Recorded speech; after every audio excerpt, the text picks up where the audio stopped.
ഗ്രീഷ്മയ്ക്ക് തൂക്കുകയർ വിധിച്ചിരിക്കുകയാണ് Neyyattinkara additional sessions കോടതി.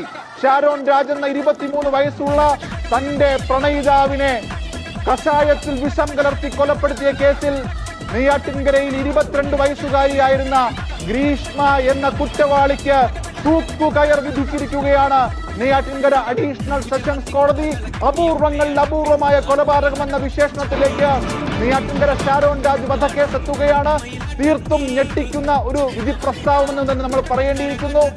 ഗ്രീഷ്മ എന്ന പെൺകുട്ടിക്ക് തൂക്കുകയർ വിധിച്ചിരിക്കുന്നു. 11 ദിവസം വെള്ളം പോലും ഇറക്കാൻ കഴിയാതെ മരണപ്പെട്ട, ആന്തരിക അവയവങ്ങൾ അഴുകി നശിച്ച നിലയിൽ മരണപ്പെട്ട ഷാരോൺ രാജിന്റെ കൊലപാതകത്തിൽ കുടുംബത്തിനൊടുവിൽ നീതി ലഭിക്കുന്നത് ഗ്രീഷ്മ എന്ന പെൺകുട്ടിക്ക്.